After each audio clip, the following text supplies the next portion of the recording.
Most people believe Europe was always rich, that Africa was always poor, but that story is completely false. For centuries, African kingdoms controlled gold, trade, education, and global commerce, while much of Europe was still struggling with poverty, disease, and political chaos.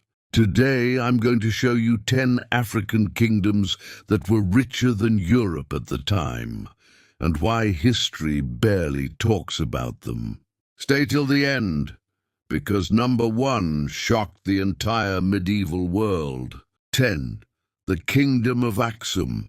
Long before Europe had strong economies, Aksum, in modern-day Ethiopia and Eritrea, was already a global trading power. Aksum traded with Rome, India, Arabia.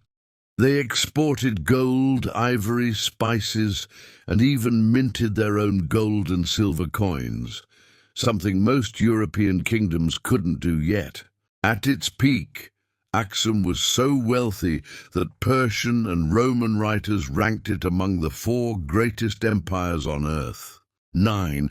Great Zimbabwe. Between the 11th and 15th centuries, Great Zimbabwe controlled massive gold reserves. The stone cities were so advanced that early European explorers refused to believe Africans built them. Gold from Great Zimbabwe traveled as far as China, Persia, the Middle East. Meanwhile, much of Europe depended on African gold to mint its own coins. 8. The Kingdom of Benin. Benin wasn't just rich, it was organized, clean, and powerful. European visitors described wide streets, advanced urban planning, massive defensive walls longer than the Great Wall of China.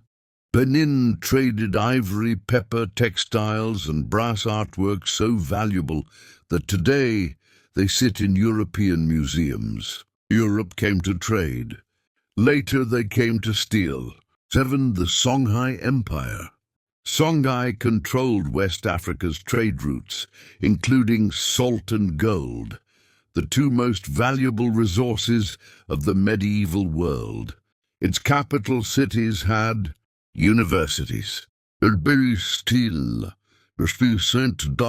libraries, international scholars. At a time when many Europeans couldn't read, African scholars were writing books, studying law, astronomy, and medicine. 6. The Ashanti Empire.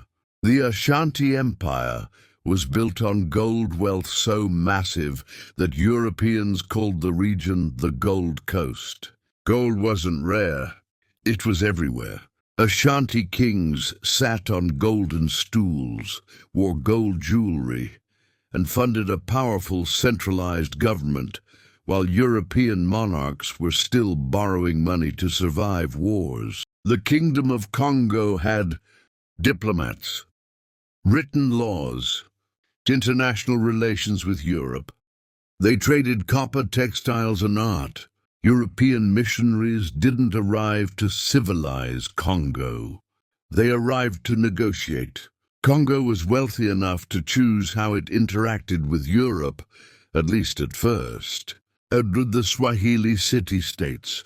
Cities like Kilwa, Mombasa, and Zanzibar were among the richest on earth. They traded gold from Africa, silk from China, the brazen Zindian, spices from India. Some Swahili rulers lived in stone palaces with indoor plumbing, while most Europeans lived in wooden houses without sanitation. 3. The Empire of Ghana. Before Mali, Ghana controlled the trans-Saharan gold trade.